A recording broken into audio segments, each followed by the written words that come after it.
नमस्कार दोस्तों, स्वागत है आपका आपके ही चैनल में उदय विचार पर, यूट्यूब के उदय विचार पर। आज सबसे बड़ी देश की हमारी ज्वलन समस्या है शिक्षा और बेरोजगारी। ये एक बहुत बड़ी समस्या देश में बनती चली जा रही है। आज का समाज इसके पहले इतनी बड़ी समस्या से कभी नहीं जूझा जो आज जूझ रहा है। एक लंबी ब्रिगेड यूथ की खड़ी है पीछे, और जहाँ देखो, जहाँ कोचिंग सेंटर में आप जाओ, ट्रेन में, बस में, आजू बाजू कहीं भी जाइए आप, तो बच्चों की भीड़ देखने लायक होती है। अभी आप यूपीपी की जो जगह निकली थी, आप सब लोगों ने देखा उस पर कि क्या सिचुएशन थी उस पर, कि इतनी बड़ी वैकेंसी थी, इतने ज़्यादा बेरोजगारी थी कि न तो ट्रेनों में, न बसों में, न तो प्राइवेट वाहनों में किस तरह से कैसे बच्चे वहाँ एग्जामिनेशन सेंटर पे पहुँचे हैं, और इसके बाद परीक्षा रद्द। तो मैंने ये देखा कि हमारे यूथ का टारगेट सिर्फ गवर्नमेंट जॉब पर ज़्यादा फोकस करता है। ठीक है, होना भी चाहिए। बचपन से अब तक हमारे जहन में एक ही चीज़ बैठी हुई है, वो यह है कि बच्चे को गवर्नमेंट जॉब मिल जाए, जबकि ऐसा नहीं है। सभी देश के सभी नागरिकों को गवर्नमेंट जॉब नहीं दिया जा सकता, और ना ही उनको मिल सकता है। और ये भी नहीं कहा जा सकता कि गवर्नमेंट जॉब मिलेगा ही नहीं। लेकिन मामला बहुत टफ है। आप लोग जान ही गए होंगे कि इतना कंपटीशन है, इतना अधिक कंपटीशन हो चुका है, ऊपर से विभिन्न प्रकार के आरक्षण, मेरिट, ये तमाम चीज़ें इस तरह से लागू हो गई हैं कि इस ज़माने में गवर्नमेंट जॉब मिलना बड़ा कठिन होता चला जा रहा है। जबकि हमारा फोकस, हमारे जीवन का, हमारे गार्जियन का, माता पिता का एक ही टारगेट होता है कि गवर्नमेंट जॉब कराना, और बच्चे पर ढेर सारी जिम्मेदारियां का बोझ उस पर डाल दिया जाता है। बच्चा रात दिन किसी भी तरह से कोचिंग भी जाता है, ऑनलाइन क्लासेस भी लेता है, ऑनलाइन कोचिंग भी करता है, इसके बावजूद भी वो सफल नहीं हो पा रहा, और धीरे धीरे इसी तरह से वो करते करते उसकी एज निकल गई। अर्थात जो उनके बूढ़े माँ बाप यदि गांव से बिलोंग करते हैं, किसानी से बिलोंग करते हैं, तो उनकी एक आशाओं का जो उन्होंने ख्वाब देखा था, एक ड्रीम देखा था जीवन का, कि हमारे ही जिंदा हमारा बच्चा अपने पैरों के बल, अपने स्वतः डिपेंड होकर के कोई गवर्नमेंट जॉब मिल जाए तो हम तसल्ली से अपना जीवन आगे का निर्वाह करते जाएंगे। लेकिन इस तरह से व्यवस्था जो सोचा जाता है वो होता कम है। और ऐसा भी नहीं है कि बच्चा आपका न निकले, तमाम सारे स्टूडेंट्स कंपटीशन फाइट करके जॉब भी मिल रही है। लेकिन आज के आधुनिक परिवेश में ये थोड़ा कठिन होता जा रहा है। तो तमाम बच्चे ये तो ओवर एज हो गए हैं, या फिर ओवर एज होने के बाद या टेक्निकल जॉब करने के बाद वो ये तो स्वतः व्यवसाय करना चाहते हैं, या दूसरे प्राइवेट जॉब में चले जाते हैं। तो वो एक किसान का बच्चा ढेर सारी पूंजी को इन्वेस्ट करके किस तरह से उन्होंने अपने बच्चे की पढ़ाई में कितना पैसा खर्च किया, ये आकलन बड़ा कठिन है। कह देना आसान है, उनसे पूछो जिनके पास सारी व्यवस्थाएं नहीं हैं, लेकिन कहीं न कहीं से अपने बच्चे के लिए वो सारी व्यवस्थाएं जुटाता है। लेकिन उसमें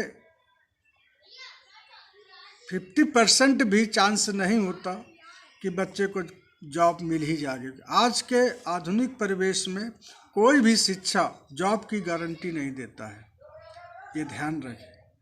तो और सबका फोकस या टारगेट सिर्फ एक ही होता है कि वो हमें गवर्नमेंट जॉब मिलना चाहिए। अब ऐसा नहीं है, आप अपना टेक्निकल नॉलेज गेन करिए और टेक्निकल आप एजुकेशन लीजिए और टेक्निकल माइंड अपने को पैना करिए और देखेंगे कि सारी व्यवस्थाएं आपकी सुलभ होती चली जाएंगी। एक बहुत बड़े कंपटीशन की तैयारी करना ठीक है, लेकिन यदि उसमें तैयारी करते करते जीवन का आपका आधा समय इसी में चला गया तो समझो कि आपका सब कुछ फिर बर्बाद चला जाता है। तो मैं तो ये चाहूँगा कि ठीक है, आप कंपटीशन की तैयारी करिए, लेकिन साइड से आप थोड़ा बहुत अपना व्यवसाय भी निर्धारित करिए। माता पिता के साथ उनको ज़्यादा बर्डन न दें, वज़न न बढ़ाएं। तो एज हो गई है, आप एडल्ट हो चुके हैं, उनको शादी विवाह सब कुछ करना है। तो मेरा कहना यह है कि आप पढ़िए भी और पढ़ाई के साथ साथ अपना एक्सपेंसेस भी निकालिए। ज़्यादा बर्डन अपने फैमिली पर मत डालिए और निराश, हताश, उदास होने की ज़रूरत नहीं है। जीवन संघर्ष में है, आप चलते रहें। ऐसा नहीं है कि आप नहीं, अगर जॉब मिला, नहीं कुछ मिला तो आप भूखों मर जाएंगे। हमारे देश में ऐसा पहली बार हुआ है कि ऐसे राजा हुए हैं जो अब किसी भी जनता को भूखों नहीं मरना पड़ेगी। आप देखिए, सब कुछ आपको मिल रहा है।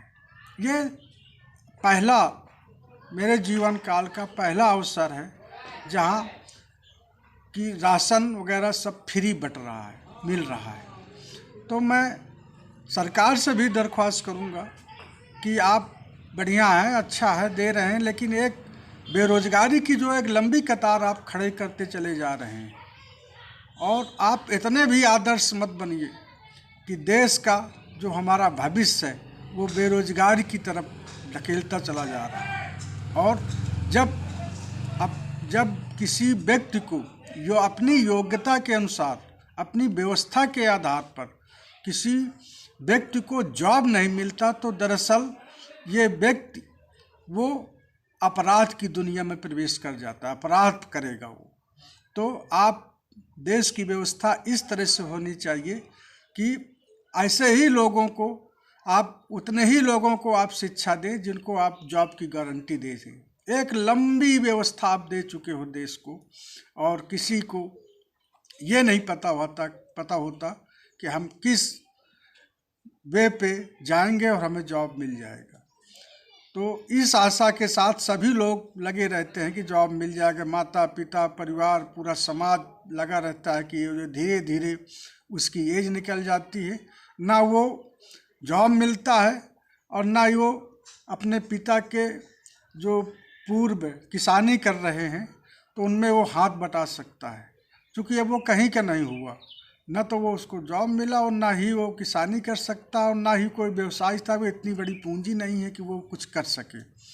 तो मुझे ऐसे अपने नौजवान साथियों से कहना है कि आप इस तरह की पढ़ाई करें कि पढ़ाई के साथ साथ अपना जॉब भी करें।